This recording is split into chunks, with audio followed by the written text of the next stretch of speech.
हाँ भाई, next topic है आपका हाइब्रिड पैरामीटर।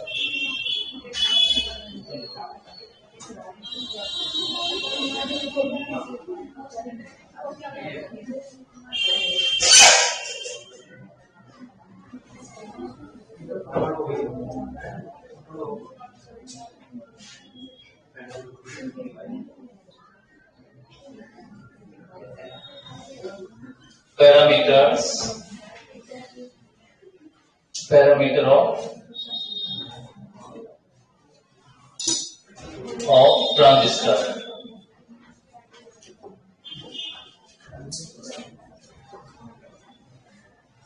Hybrid parameters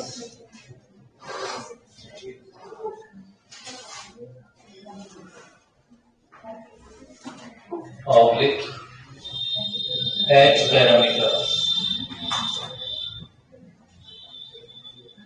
ये है ट्रांजिस्टर के प्राचल, पैरामीटर प्राचल होता है। हाइब्रिड मिश्रित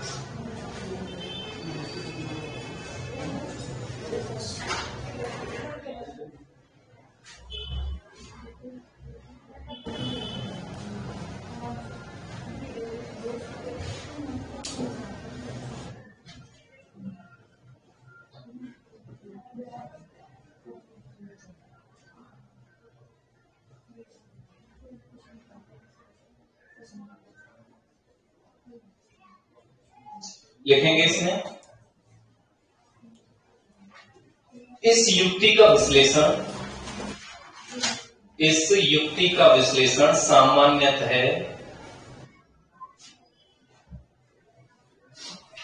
4 वेरिएबल क्वांटिटीज, 4 चर राशियां, 4 variable quantities,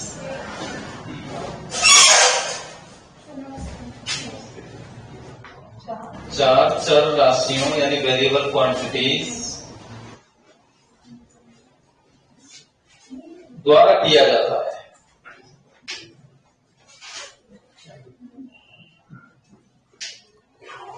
The analysis of this devices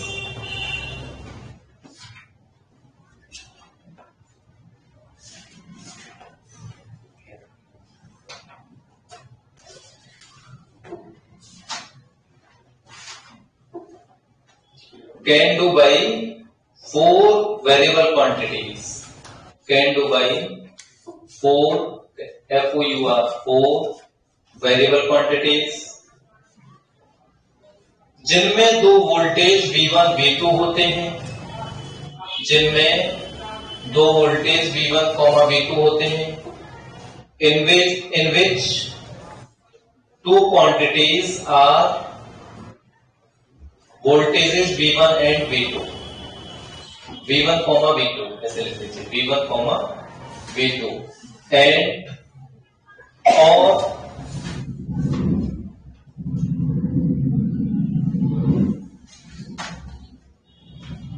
और 2 राशियां I1, I2 होती हैं, और 2 राशियां I1, I2 होती हैं, and 2 quantities are I1, I2, जिनमें V1, I1 इनपुट हैं, जिनमें V1, I1 इनपुट हैं, in which V1, I1 are input और V2, I2 आउटपुट हैं, and V2, I2 are output, जैसा चित्र में दिखाया गया है, which is shown in the figure।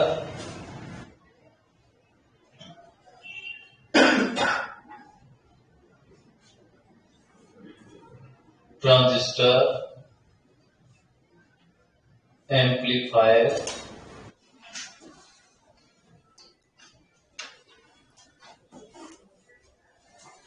इधर हम I1 शो कर देंगे, इधर हमने I2 शो कर दिया, और यहां पर V1 है वोल्टेज, यहां पर V2 है वोल्टेज। ये आपका इनपुट है, ये यहां पर आउटपुट है। इस डायरेक्शन को थोड़ा इस तरह से शो कर दीजिए, क्योंकि आउटपुट का डायरेक्शन अगर NPN लेते हैं तो आपकी ये इस तरह से होती है। फिगर मैंने बनाया था ना कल, उसमें देखना C में जो डायरेक्शन है किधर जा रही है, अंदर की ओर है ना। हाँ, तो वही मैंने दिखा दिया है।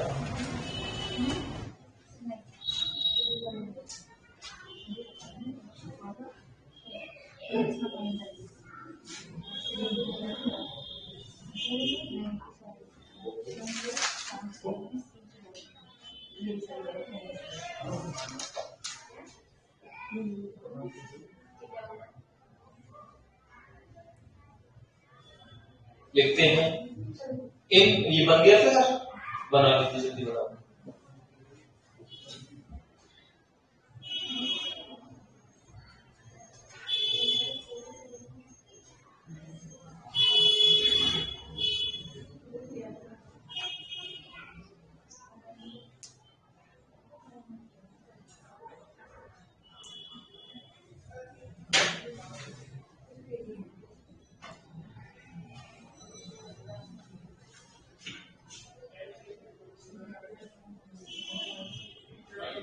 इनमें क्या है कि इनमें दो क्वांटिटी आपकी डिपेंडेंट है और दो इंडिपेंडेंट, इसीलिए इनको हम हाइब्रिड बोलते हैं। तो हम लिख सकते हैं इन राशियों का कोई भी एक युग्म स्वतंत्र मानते हैं, इन राशियों का कोई भी एक युग्म स्वतंत्र यानी इंडिपेंडेंट मानते हैं। Any pair of these quantities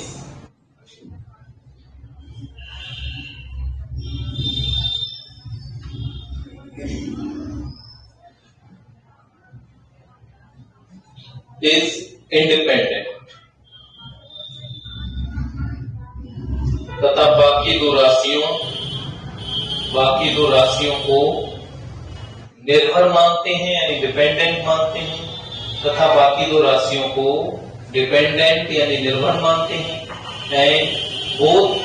and remaining both two quantities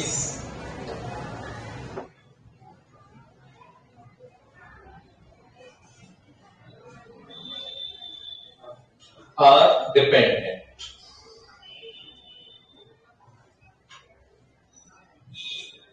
तो इसमें हम कंडीशन लगाएंगे कि जो आपका आउटपुट वोल्टेज और इनपुट करंट इंडिपेंडेंट है। लिख देंगे if output voltage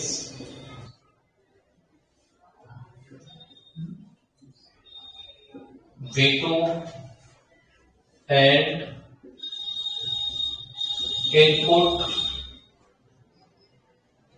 current I1 are independent,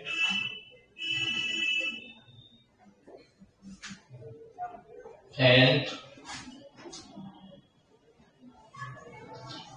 output current या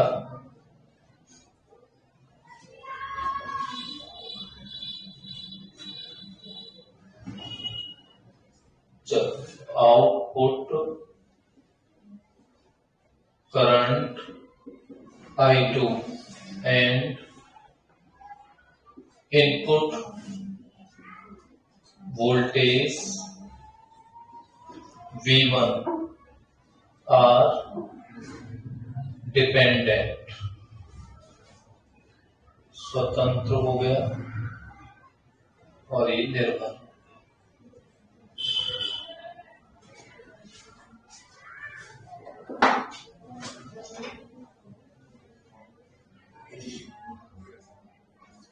तो डिपेंडेंट आपकी है V1 और I2, ये डिपेंडेंट है ना V1 और I2।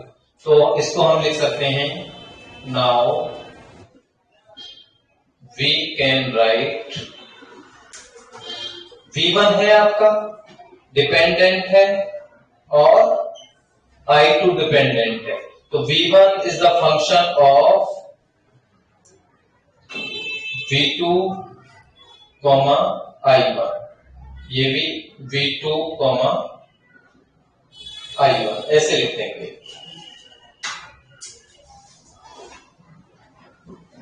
या इनको हम ऐसे भी लिख सकते हैं I1 V2 function I1 V2। देखो भाई ये चीजें V1 और I2 आपकी क्या है, डिपेंडेंट। तो हमने यहां ये कह दिया, इधर देखना V1 is the function of V2 और I1 या I1 और V2, यानी कि V1 आपका I1 और V2 पर डिपेंड करता। तो ये V1 डिपेंडेंट हो गया, I2 भी आपका I1 और V2 पर डिपेंड करता है। तो V1 और I2 दोनों क्या है, डिपेंडेंट। ये आपके इंडिपेंडेंट है, इनसे कोई लेना देना हमारा नहीं रहा। तो यहां याद रखने का एक कॉन्सेप्ट आपको ध्यान रखना है। सबसे पहले हम वोल्टेज देते हैं इनपुट में, ठीक है। अच्छा ये बताओ वोल्टेज और करंट में कौन पहले आया, वोल्टेज। जब वोल्टेज लगाते हैं तभी तो करंट फ्लो होता है। तो आप ध्यान रखेंगे आपको पहले वोल्टेज लेना है, ठीक है। पहले वोल्टेज लेना है तो पहले नंबर 1 आएगा फिर 2 आएगा, तो इसका मतलब पहले V1 लेना है, ठीक है। तो पहले आप V1 लेंगे, दूसरा आपको इसका उल्टा लेना है। इसका मतलब अगर आपको एक याद है V1, तो V1 के बाद 2 आएगा, तो फिर लेंगे I, तो I2। बस ये आपको याद हो जाए। तो पहले क्या लेना है हमें, V1, दूसरा I2। बाकी यहां एज इट इज जो बचे हुए हैं, अब इनका हम डिफरेंशिएशन करेंगे। डिफरेंशिएटिंग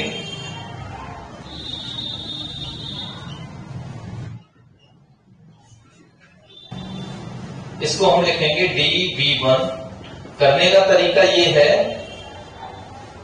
डेल, देखो यहां से कर रहा हूं मैं, del V1 over del I1 लिखा, और कांस्टेंट किसको रख लें, V2 को हम कांस्टेंट रख लें, और I1 इधर देख लो।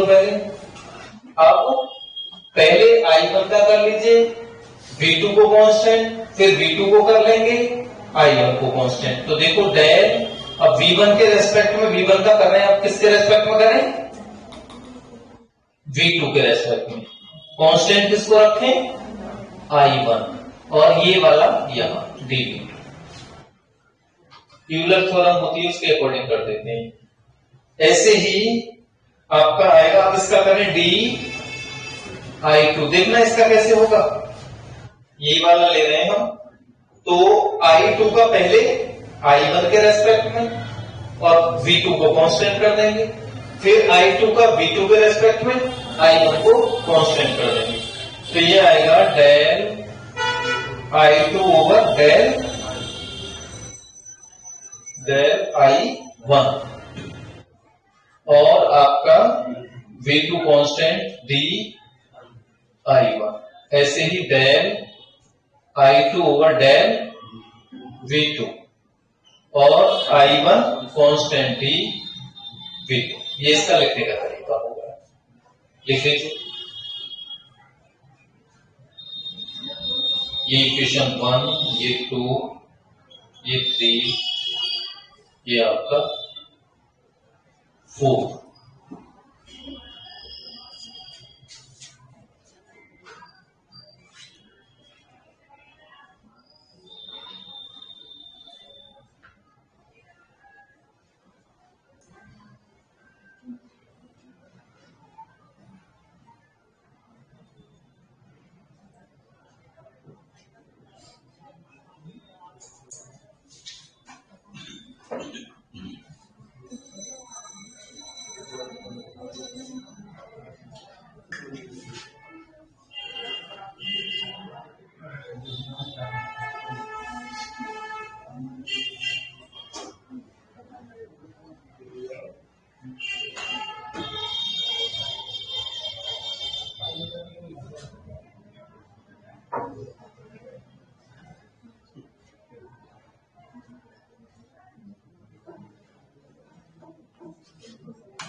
न्यू लाइन से लिखेंगे समीकरण 3 व 4 को इस प्रकार लिख सकते हैं। Equation 3 and 4 can be written as equation 3 and 4 can be written as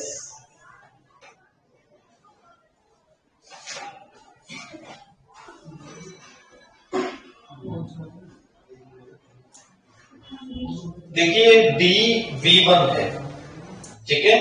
dV1 आपका चेंज है, इसमें हम लिख लें, चलो इस प्रकार लिख सकते हैं एसी सर्किट के लिए, फॉर एसी सर्किट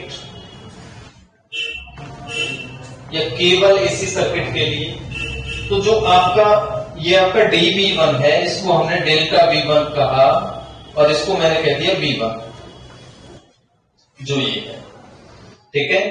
पार्शली आपका जो चेंज आएगा del V1 over del I1 और आपका V2 और यहां लिख दें हम I1 plus del V1 over del V2 और ये आपका I1 और इसको लिख दें V2, ऐसे लिख दिया हमने।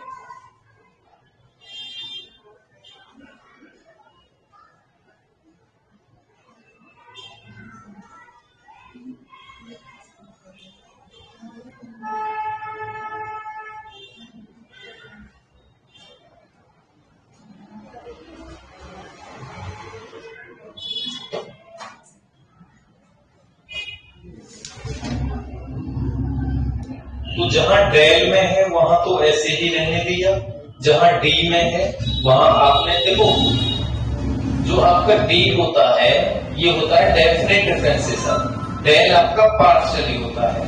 कहने का मेरा मीन ये है कि जब आप ओनली एसी लेंगे और उसमें डी मीन्स डेफिनेट होता है और आपका डेफिनेट को मैंने डेल्टा से भी शो कर दिया है।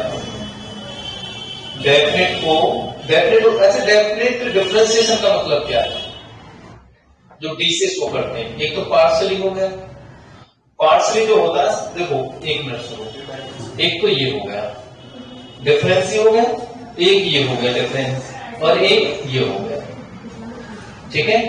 तो ये जो डिफरेंस है ये बड़े डिफरेंस है, ये जो डिफरेंस है ये छोटा है।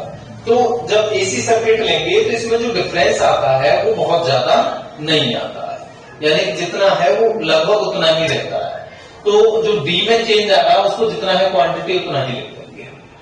जैसे आपका dV1 था, मैंने इसको डेल इसलिए लिखाया आपको पता चल जाए कि ये बड़ा डिफरेंस है, तो कोई बड़ा डिफरेंस इसमें V1 में होगा नहीं, इसलिए इसको V1 लिख दिया। ऐसे ही आपका dI1 है, dI1 है, इसको मैंने I1, जहां जहां डी आ रहे जब छोटा चेंज है उसको हम ले लेंगे, थोड़ा बहुत चेंज आएगा ही एसी में, एसी के वोल्टेज में या एसी के करंट में किसी में। अच्छा देखो इसको हम लिख रहे हैं V1 इज इक्वल, एक मिनट इधर देखना, V1 I1 1 और 2, इसमें क्या है दोनों 1 1 है, इसको कह देंगे हम H11 और आपका I1, इसमें क्या है 1 2, इसको कह देंगे H12 और ये आ गया आपका V2, इक्वेशन नंबर 5। ऐसे ही इस इक्वेशन को लिखेंगे डेल I2 बड़ा चेंज है तो इसको हम I2 ही कह देंगे is equal del I2 over del I1 और ये आपका I1 हो जाएगा del I2 over del V2, ये आपका I1 और V2। इस इक्वेशन को आप लिखेंगे I2 इज इक्वल, देखना इसको क्या लिख सकते हैं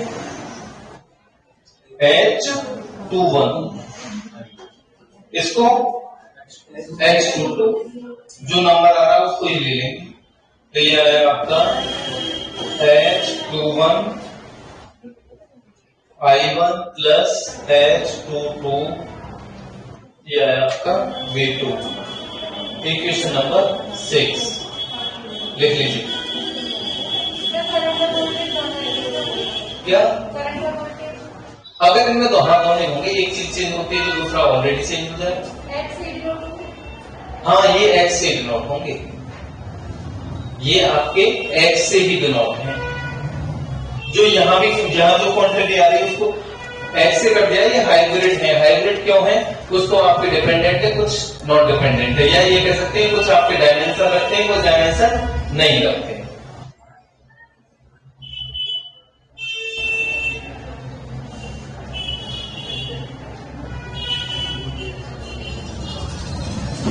तो ये इक्वेशन नंबर आपकी 5 और 6 इनको भी इस प्रकार लिख सकते हैं। Equation 5 and 6 can be written as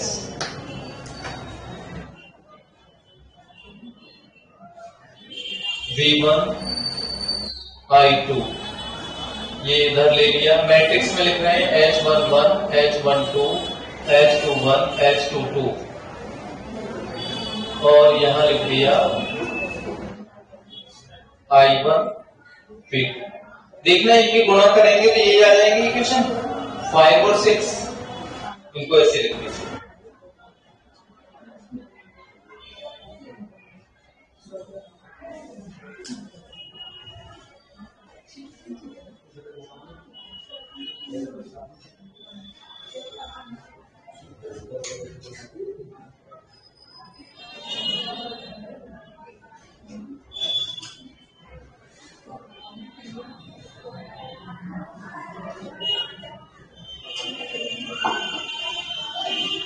लिखेंगे H11 H12 H21 and H22 be constant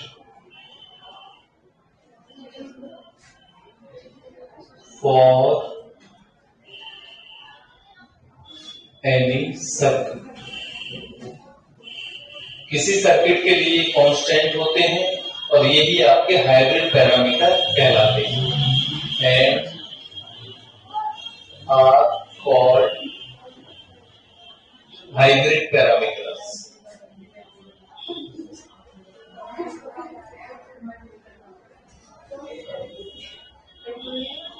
hybrid parameters here H11 is equal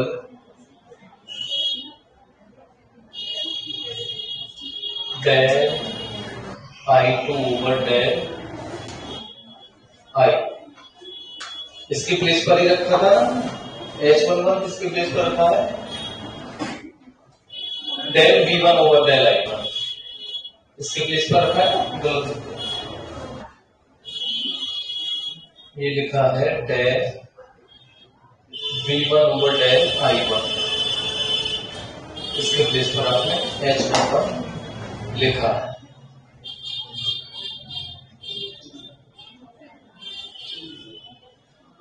देखो एक बात तो मैं आपको बताऊं, किसी का डिफरेंस निकालें, क्वांटिटी तो वही आएगी। अरे क्वांटिटी वही आएगी नहीं आएगी भाई? 5x से 2x घटाएं 3x x ही आएगा।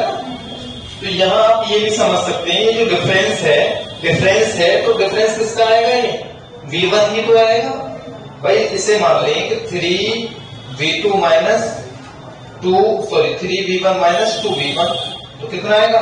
V1, यानी कि V1 की फॉर्म में ही आएगा। तो जहां भी आपके डिफरेंस आ रहे हैं उनको हम उसी की फॉर्म में भी ले सकते हैं। इसको भी ले सकते हैं del V1 ओवर del, जैसे del V1 over del I1 है, तो इसको क्या लिख सकते हैं? V1 over I1। जो डिफरेंस आएगा वो उसी की फॉर्म में आएगा, उसी के ऑर्डर में आएगा। ये बात आई नहीं है इसमें? मैं अभी यहां लिख देता हूं, ये इतना आया था तो इसको क्या लिख सकता हूं? V1 ओवर I1 लिख दो। जो डिफरेंस है यही आएगा नहीं आएगा भाई? अरे वही है 5x से 2x घटाएं आएगा तो x में ही, 5x2 से 2x2 घटाएं तो 3x2 आएगा तो x2 में ही, मैग्नीट्यूड तो उसका उसमें ही रहेगा, तो वही चीज हमने लिख दी है। तो इसको बोलेंगे, इसको क्या बोल सकते हैं?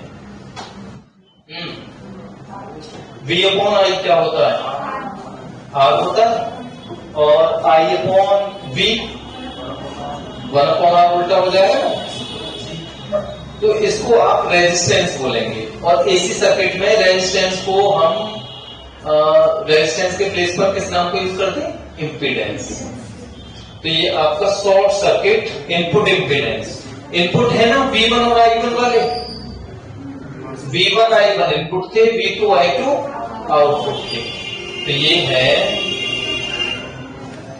Short circuit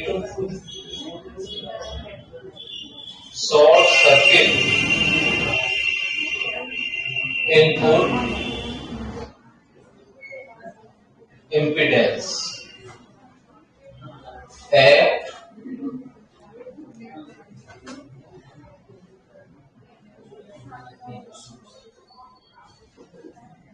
V2 constant, V2 आपका कांस्टेंट है, V2 0 ले लेंगे। देखो, अरे इसे देखो, ये वाला टर्म था जो यहां लिखा हुआ उसको 0 कर दीजिए, और ये आपका इंपीडेंस हो ही गया, और इनपुट इसलिए हो गया V1 और I1 आते हैं। रेजिस्टेंस इसका यूनिट क्या आएगा? यूनिट बताओ इसकी, ओम। अरे रेजिस्टेंस की होती है, तो यहां लिख दो यूनिट है ओम। इसको बोलेंगे लघु पथित शॉर्ट सर्किट इनपुट प्रतिबाधा। रेजिस्टेंस की रुकावट, ये भी रुकावट, जबकि V2 0। देखना H12 इसको क्या कहेंगे? H12 इसके प्लेस पर रखा था ना, तो ये है आपका del V1 over del V2। इसको लिखते हैं हम V1 over V2।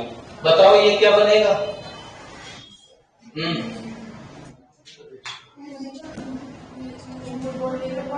Reverse voltage gain बोल सकते हैं इसे।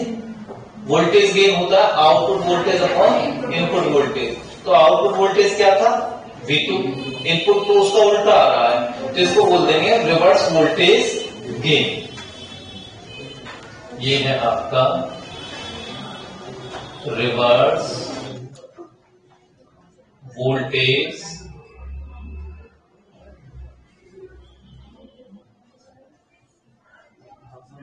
वोल्टेज गेन, उत्क्रम वोल्टेज लाभ, उत्क्रम वोल्टेज लाभ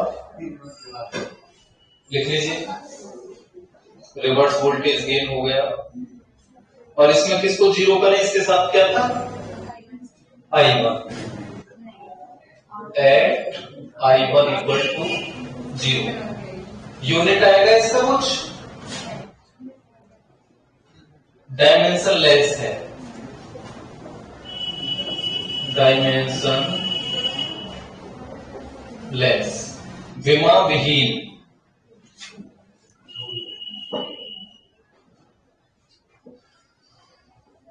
ये आपका विमा विहीन है, क्योंकि वोल्टेज की यहां रखेंगे वोल्ट, नीचे वोल्ट रखेंगे, वोल्ट से वोल्ट कैंसिल हो जाएगा, कोई भी डायमेंशन नहीं आएगी।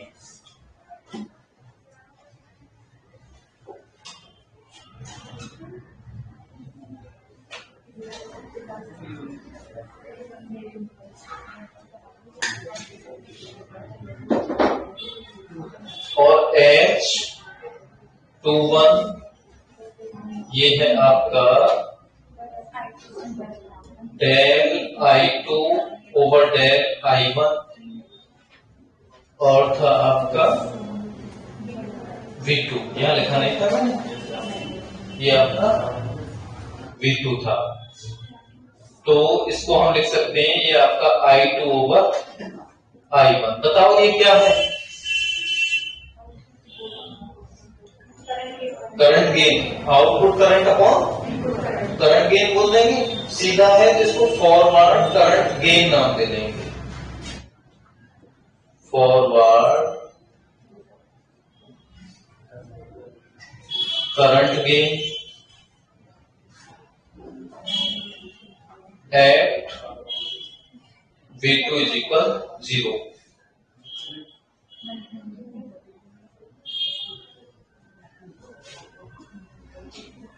अग्रधारा लाभ, हिंदी में इसको लिखते हैं अग्रधारा लाभ, जबकि V2 आपका 0। H22 ये है आपका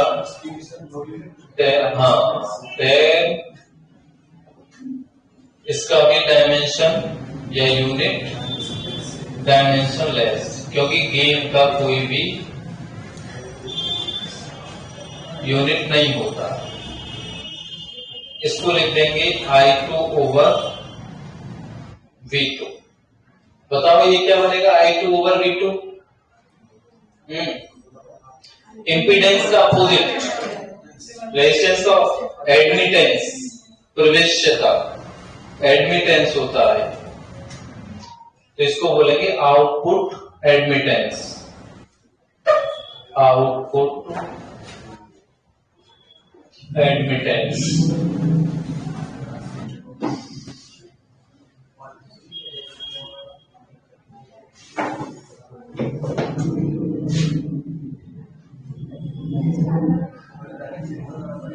आउटपुट एडमिटेंस एट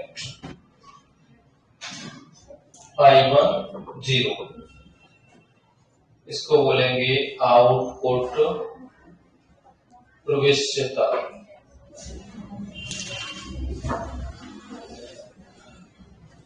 जबकि I1 0, इसका डायमेंशन क्या आएगा? Unit ohm inverse.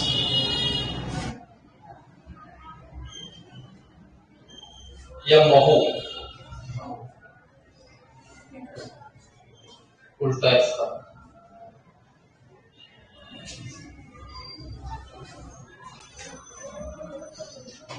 तो इनमें क्या है? दो पैरामीटर डायमेंशन रखते हैं, दो पैरामीटर डायमेंशन नहीं रखते हैं, इसीलिए इसे हम हाइब्रिड या मिश्रित पैरामीटर बोलते हैं।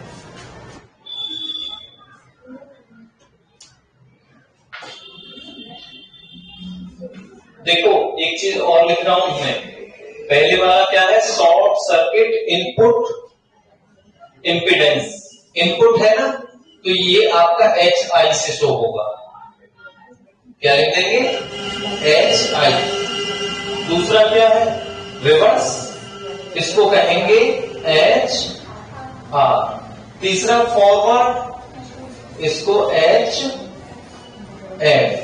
और ये आपका एडमिटेंस है, तो कौन सा? ये तो गेन है आपका। फॉरवर्ड इसको कहेंगे, आउटपुट है ना HO। अब आप HI HR HF में आ जाए तो आपके माइंड में होनी चाहिए सारी चीजें कि HR क्या है, HI क्या है, HF क्या है, HO क्या है।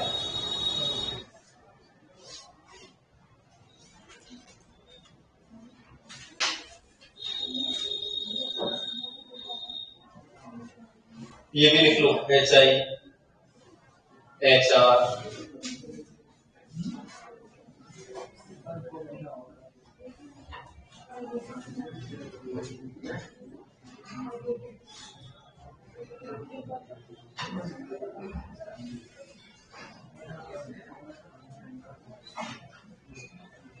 बन गया?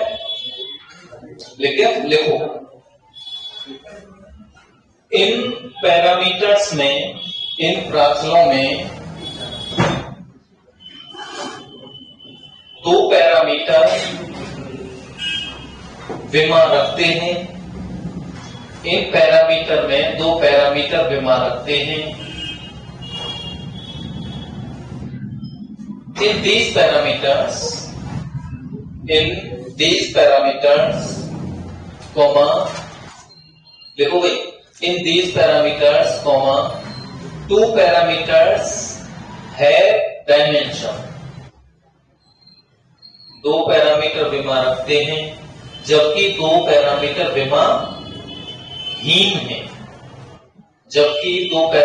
विमाहीन है।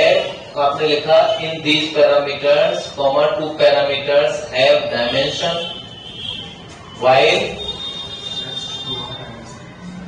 To parameters are dimensionless. इसलिए ये पैरामीटर हाइब्रिड पैरामीटर या मिश्रित पैरामीटर कहलाते हैं।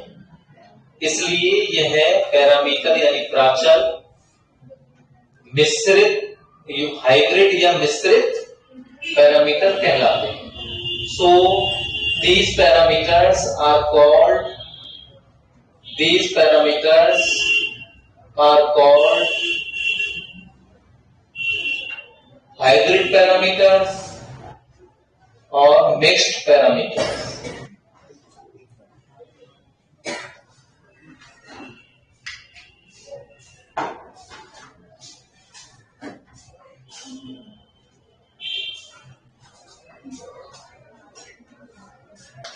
इनको याद कर लेना, ये जो यहां हमने लिखा इसको भी याद कर लेना, ठीक है।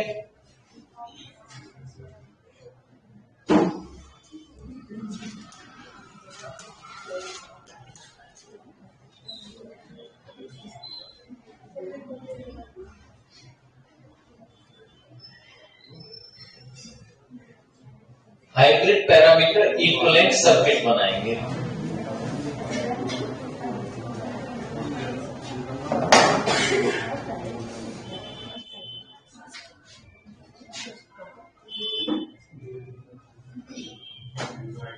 हाइब्रिड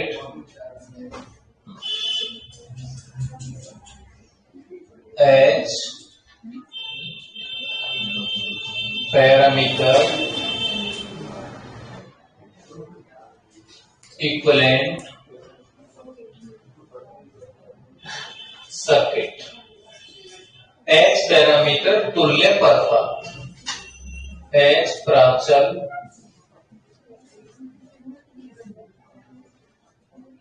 तुल्य परपथ, एच प्राचल तुल्य परिपथ। हाँ जी, फिजिकल सिग्निफिकेंस ये है कि कुछ लो फ्रीक्वेंसी के सर्किट होते हैं, यानी कि जैसे आपका एसी है, एसी का जो फ्रीक्वेंसी है सपोज करिए लो है, बहुत ही लो है, ठीक है। उस पर तो सिंपली जो इंस्ट्रूमेंट है वो अच्छे से वर्क नहीं करते हैं। तो वो अच्छे से वर्क नहीं करते तो उसके लिए हमें क्या करना पड़ता है, कुछ चीजों को मिक्स करना पड़ता है। जैसे हमने इसमें कुछ चीजें मिक्स की हैं, जिनमें से दो को हम डिपेंडेंट मान लेते हैं, दो को इंडिपेंडेंट मान लेते हैं। और जनरली जो आपका लो फ्रीक्वेंसी वाले जो इंस्ट्रूमेंट होते हैं उसमें ये हाइब्रिड और यूज किया जाता है। इसका मैं और आगे बताऊंगा, आपको थोड़ा सा देख के बताऊंगा, ठीक है। ज्यादा मुझे ध्यान नहीं आ रहा है टाइम। आपके लिए जो पूछे जाएंगे, एक तो ये चीज पूछी जाएंगी और मैं बाकी ये आपका एक इक्विवेलेंट सर्किट बना रहा हूं। अच्छा, हाइब्रिड पैरामीटर एक तरह से एम्पलीफायर में ही ये आपका यूज होता है। तो सर्किट बनाते हैं हम एक,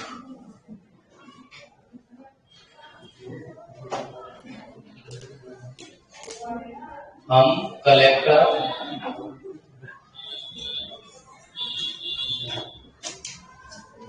इसमें क्या होता है, यहां पर हम इनपुट देते हैं और यहां पर हम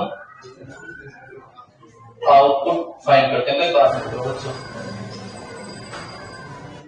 ये आपका इनपुट, ये बनाओ फिगर,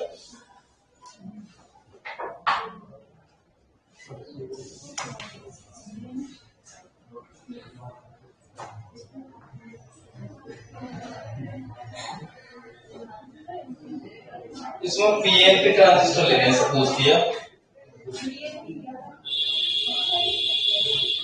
करंट की डायरेक्शन ये शो कर दीजिए।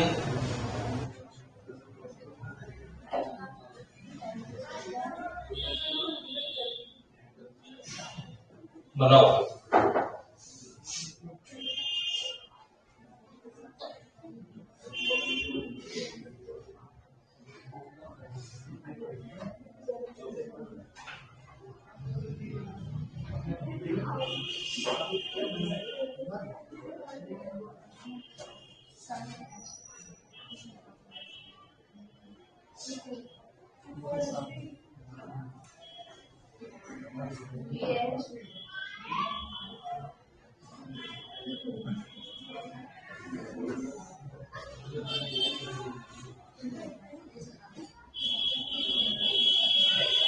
ये सर्किट को आप जानते हैं। देखो यहां जो करंट फ्लो होगा वो आपका स्मॉल आई स्मॉल बी, इसका मतलब क्या है एसी। यहां पर स्मॉल आई स्मॉल ई, यहां पर स्मॉल आई स्मॉल सी, ये कंडीशन है। अब इसका हम इक्विवेलेंट सर्किट बनाएंगे, हाइब्रिड पैरामीटर का इक्विवेलेंट सर्किट। अच्छा इसमें इनपुट क्या रहेगा, यहाँ वी बी बेस पर दे रहे हैं इनपुट, ई आपका कॉमन, आउटपुट क्या रहेगा, आउटपुट वोल्टेज वी सी, ये। अब इसमें आप जो हमने पहले माना था, एक मिनट अगर देखो, आपका एच आई है। सबसे पहली बात आपका जो एच आई है, इसमें देखो जो इनपुट है, जौन सा भी आप कॉन्फ़िगरेशन ले रहे हैं, कॉमन एमीटर लिया है तो एच आई को हम लिख देंगे H I E, H A R E, H F E, H O E. इसका मतलब ये हो गया कि जो भी हाइब्रिड पैरामीटर ले रहे हैं आपका कॉमन एमीटर कॉन्फ़िगरेशन में है। अच्छा इसमें इनपुट वोल्टेज आपका रहा वीबी, ठीक है। अच्छा ये क्या बन जाएगा, ये इसके साथ क्या था, V1 I1 eight V constant, और यहां पर क्या था D I1।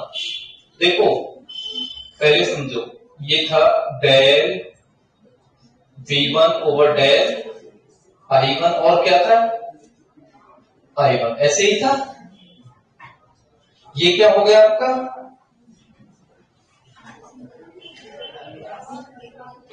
क्या बना ये रेजिस्टेंस, या तो इसका जो सर्किट बनेगा वो इस तरह से बनेगा।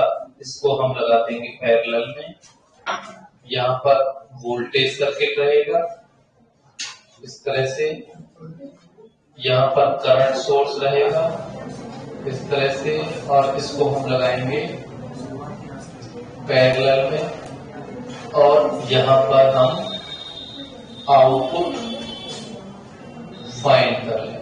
ये आपका आर है और ये आपका H11 यानी कि H आई, ये रहेगा H22 यानी H22 यानी HO।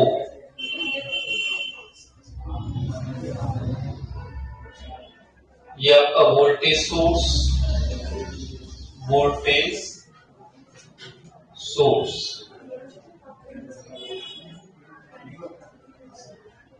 H11, और इसको कह दीजिए आप, ये फिगर बनाइए आप, इस तरह से बनाइए, बनाओगे H11 H12 और आपका V1।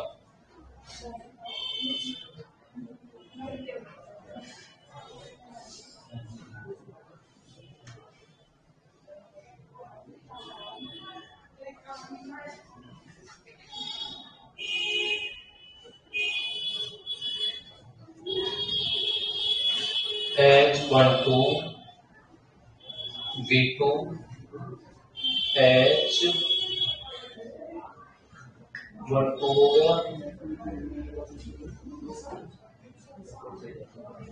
और H21 और आएगा आपका I2।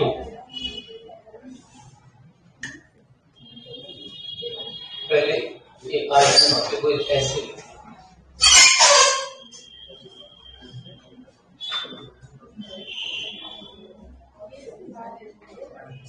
इधर V1, ये आपका I1, इधर आपका I2 और यहाँ पर आपका आ जाएगा VO है तो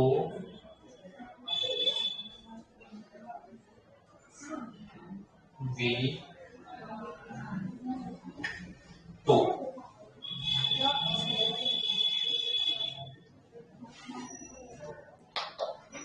ये आप बताइए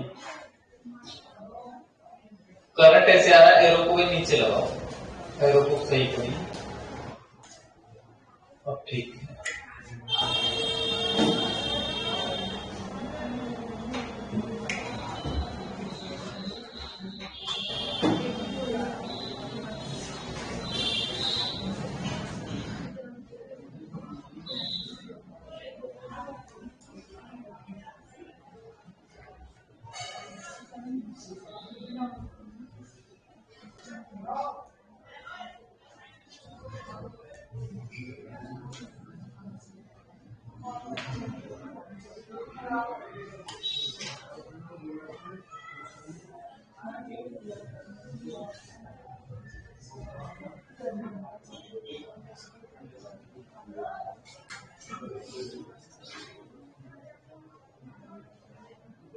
बन गया।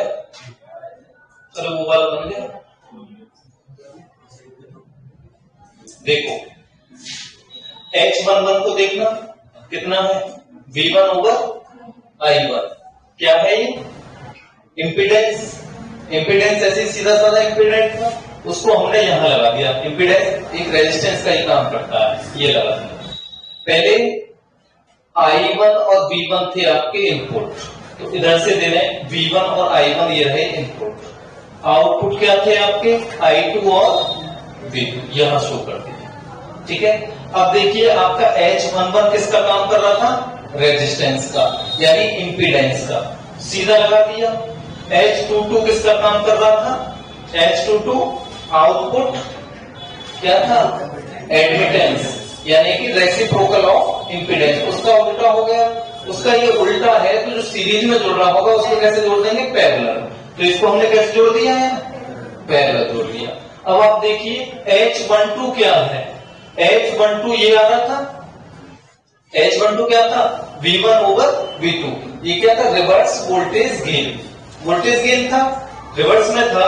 और इसके साथ क्या था आपका V2 है ना, तो ये तो आपके एक दूसरे के इसको कैंसिल कर देंगे और क्या बचेगा यहाँ पर V2 नहीं था, देखो क्या है उसमें जो था, क्या है I1 होगा ना, H12 के साथ में था आपका, H12 के साथ V2 ही तो है, V2 है और आपका V1 बच जाएगा ना।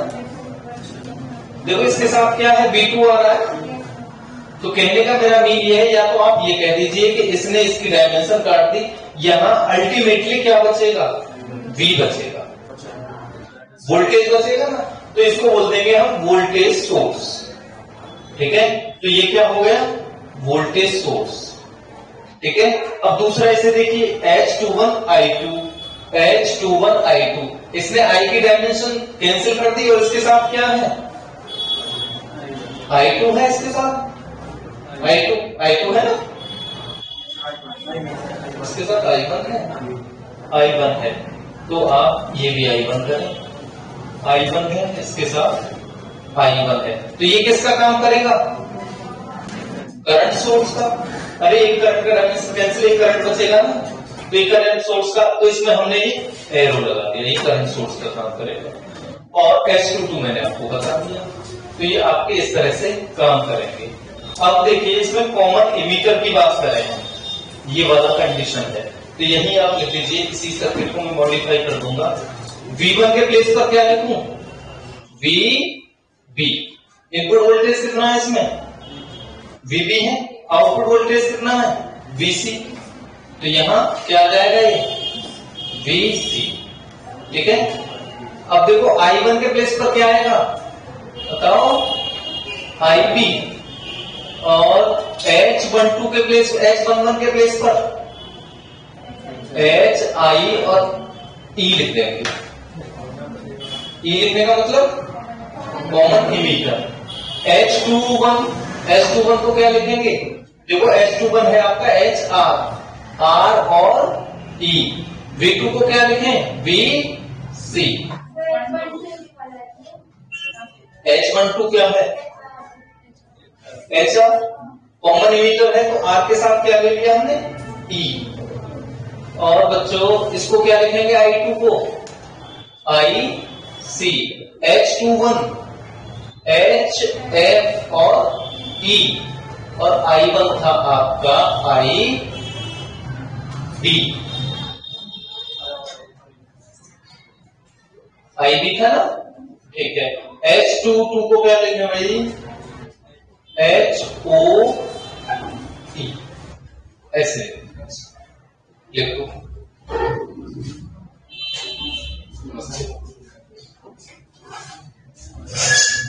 तो आप चाहे तो अलग निकाल लेंगे इसकी इक्वेशन।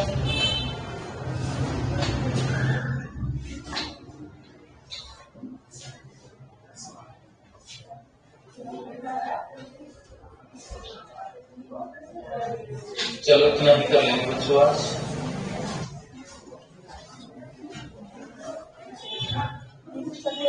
अरे इसके हिसाब से हाइब्रिड पैरामीटर इक्वेशन लिख सकते हो, जहां H11 को सारी चीज चेंज करके लिख लेंगे। इतना ही करेंगे बच्चों। हाँ जी, डायरेक्शन भी चेंज करनी पड़ेगी। नमस्ते। अरे एक बच्चा कोई ज्वाइन होना हो जाता है।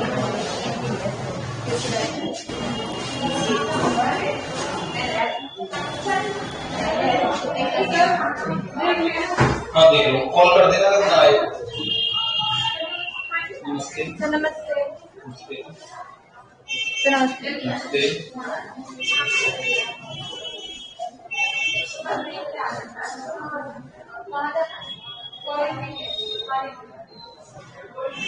पूरे